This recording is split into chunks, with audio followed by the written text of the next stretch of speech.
Hello guys, உண்மையை உறக்க சொல்லும் நான் உங்கள் ஃபிட்னஸ் சாரா. என்னென்னு பார்த்தீங்கன்னா, நம்மளோட லாஸ்ட் வீடியோவில் நம்ம கூட ரன்னிங் பண்ணுறப்போ ஒரு பப்பி கூட வரும். அதை நீங்கள் பார்த்துருக்கலாம். நான் அதை வீட்டுக்கு கூட்டிகிட்டு போகிறதா இருந்தேன். கடைசியில் நான் அதை கூட் பண்ணி என் வீட்டுக்கும் வந்துருச்சு. அதை ஸ்டோரி என்னன்னு பார்த்தீங்கன்னா, கண்டதெல்லாம் எதாவது ஒண்ணு செஞ்சுக்கிட்டு இருக்க கூடாது. அந்த பேச்சுக்கே இடம் இருக்க கூடாது. உள்ளதே வேணாம் பார்ட்டி. பால் மட்டும் கொஞ்சம் சேர்த்து வாங்கிருமா நாய்க்குட்டியா? அப்போ சாமி நான் எதையும் வளர்க்க மாட்டேன்னு சொல்லிட்டேன். இவன் நாய்க்குட்டி இல்லம்மா, இவன் எங்க ஏஜ் என்னோட ஃப்ரெண்டு. இவ வந்து கொடுத்துரு, ஆட்டே கொடுத்துட்டு வா. இவ பெரியவமா என்ன நம்பி வந்துகிட்டு இருக்கா.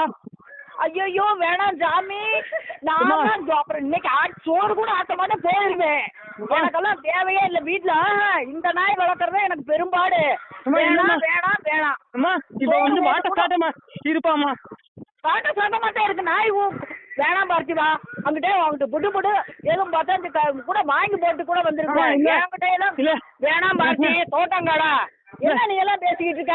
கண்டதெல்லாம் கொண்டு வந்து நான் பண்ணக்காரியா உங்களுக்கு? பழக்கம் காக்கா உனக்கு மாசம் 3000 ரூபா இல்ல 6000 ரூபா கூட வாங்கிட்டு. எனக்கு காசே வேணுங்க. நான் நாய் வளர்க்க மாட்டேன். இந்த நாயே நான் போகுதுன்னு அதுவும் நல்லா இருக்க போய் ஏதோ பக்குவமா வச்சுக்கிட்டு இருக்கேன். இன்னும் இதையும் என் உயிரை வாங்காதீங்க. முடியாது. அதை பார்த்து வேணாம். இங்க எல்லாம் லட்சைய கடுத்து போடும். இது என்னோட ரன்னிங் ஃப்ரெண்டுமா. ஓட்டி விடுறா போட்டு பிறண்டு போடுறான். பிறண்டு வேணாம் சாமி, என் உயிரை வாங்கிடாதீங்க. நான் கிடக்குற கடைக்கு இதுவே இந்த மாதிரி கட்டில படுத்து தூங்கிட்டு இருக்குதுங்க. நான் அதை பூரா சுத்தமா எந்த பொருள் வேணாம். அப்பா சாமி, அவனுக்கு கட்டில இடம் கொடுத்தா அவனுக்கு கருவேப்பிள்ளைக்கு கீழே இடம் கொடுமா போதும். என்ன நீ சொல்லிக்கிட்டு இருக்க? இப்ப நீ அந்த நாய் வேணாம்னா வேணாம். எனக்கு முடியாது, வேற வழி இல்ல. அவன் இதை வளர்க்கறதே பெரும்பாடு. வேண்டாம் வேண்டாம், நான் அவ்வளவுதான் நான் சொல்லுவேன். எனக்கு 1002 வேலை கிடக்குது. நான் இந்த வேலையை பார்க்க மாட்டாம இருக்கேன். நீ எல்லாம் தேவையில்லாத வேலை செஞ்சு எனக்கு வாயை புடுங்காதீங்க. சரி, அடிச்சு வைக்கிறத விட வேண்டாம்ப்பா. இது வீட்டுக்குள்ள அதெல்லாம் ஒரு நாளைக்கு வச்சிருக்க முடியாது. பாவம் பெரிய நாயங்கிற அதை கொண்டு வந்து நான் சோறு போட்டு அது எங்கிட்ட லட்சையை கடிச்சு இந்த அப்படிதான் கூட்டு வந்து அவளை விட்டுக்கிட்டு இருந்து நாரி போய் கிடந்துச்சு. ஐயோ எனக்கு வேணாம் ஜாதமா. இது நான் சொல்றது அப்படியே கேட்குமா? ஐயா சொல்றது எல்லாம் தான் கேட்க. அப்போதைக்கு கஞ்சி இல்லாம இருக்கையில வந்து பார்த்தா தெரியும். சாமி, மோத்த கூட கொண்டு போய் நான் தர்றேன். போட்டு அங்கிட்டே விட்டு போட்டு வந்துடும். எனக்கு இந்த வேலை வேண்டாம்.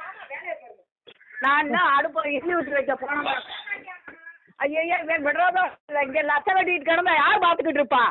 பக்கத்து பாட்டுல போகும் சண்டை போடும். இதை உருங்குது. இன்னும் இவ்வளவு பழகி அதை கொண்டாந்து எங்க விடுறேங்கிற? வேணா, நான் அப்படித்தான் சொல்லுவேன். வையே தெரியாது, எனக்கு தெரியாது. ஐயோ எனக்கு வேணாம் சாமி. ஏன்னா நான் டெய்லியும் லாங் டிஸ்டன்ஸ் ரன்னிங் போகிறப்போ மட்டும்தான் நான் அதோட ஏரியா பக்கம் ரன்னிங் போவேன். அப்படி போகிறப்ப பார்த்தீங்கன்னா அது ஒரு குறிப்பிட்ட தூரம் வரைக்கும் என் கூட ரன்னிங் வரும். நான் போகிறப்போ வரும், திரும்பி வரப்பையும் அதோட டிஸ்டன்ஸுக்கு உள்ளே வந்துட்டு நின்றுடும். அப்புறம் நான் வந்துடுவேன். அன்றைக்கி என்னென்னு பார்த்தீங்கன்னா நான் கூப்பிட்டுட்டேன், என் கூட வந்துருச்சு. வந்ததால் என்னென்னு பார்த்தீங்கன்னா அதை எனக்கு ரொம்ப பிடிச்சி போய் எப்படியாவது இதை வீட்டுக்கு எடுத்துகிட்டு போகணும் அப்படின்னு சொல்லிட்டு என்னோடய அம்மாவுக்கு நான் கால் பண்ணி பேசினேன். அந்த வாய்ஸ் ரெக்கார்டையும் நான் உங்களுக்கு இதில் ஆட் பண்ணுறேன். அப்படி வீட்டில் ரொம்ப திட்டினாங்க. அதையும் தாண்டி நான் அதை கஷ்டப்பட்டு வீட்டில் கொஞ்சம் செட்டில் பண்ணி வச்சுட்டு என்கிட்ட வீட்டில் வேறு ஒரு கிளிப்ஸ் இருக்குது. அதுவும் இது கூட ரொம்ப சண்டைக்கு வந்துருச்சு. அதையும் தாண்டி நான் கஷ்டப்பட்டு அன்றைக்கி பர்மிஷன் போட்டு நான் செட்டில் பண்ணி வச்சுட்டு போனேன். போயிட்டு திரும்பி வந்து பார்க்குறப்ப எங்கள் அம்மா அதை அனுப்பி விட்டாங்க. அது என்னென்னு பார்த்தீங்கன்னா என்னோடய மனசை ரொம்ப பாதிச்சிருச்சு. அதனால் என்னால் 2 நாள் பார்த்தீங்கன்னா நான் ட்ரெயின் பண்ணல. ஆனால் ஒரு 8 கிலோமீட்டர் வரைக்கும் வாக் பண்ணியிருக்கேன். நீங்கள் அது என் கூட ஒடியாடுற வீடியோவையும் நான் அதில் ஆட் பண்ணியிருக்கேன், நீங்கள் பாருங்கள். இது நான் உங்கள் கூட ஷேர் பண்ணிக்கணும்னு நினச்சேன். இப்போ என்னென்னு பார்த்தீங்கன்னா என்னால் நார்மலாக இல்லை என்னோடய மைண்டு. அது என் மனசை ரொம்ப பாதிச்சிச்சு அந்த விஷயம். இப்போ பார்த்தீங்கன்னா நான் ரன்னிங் 2 டேஸ் ப்ராக்டிஸ் பண்ணல. மண்டேலேருந்து பண்ணணுன்னு இருக்கேன். ஆனால் நான் பார்த்தீங்கன்னா அது இருக்க ஏரியா வரைக்கும் இப்போ ஒரு 8 கிலோமீட்டர் வரைக்கும் நான் வாக்கிங் போயிட்டு வந்துட்டுருக்கேன். அது கிடச்சதுன்னா மறுபடியும் நான் வீட்டுக்கு கூட்டிகிட்டு வரணும் அப்படிங்கிறத என்னோடய ஒரே மைண்டாக இருக்குது. நான் அப்படி கூட்டிகிட்டு வந்தேன்னா நான் அதை வீடியோ போடுறேன். Thank you guys. நான் உங்களோட விடைபெறுகிறேன். நான் உங்கள் ஃபிட்னஸ் சாரா.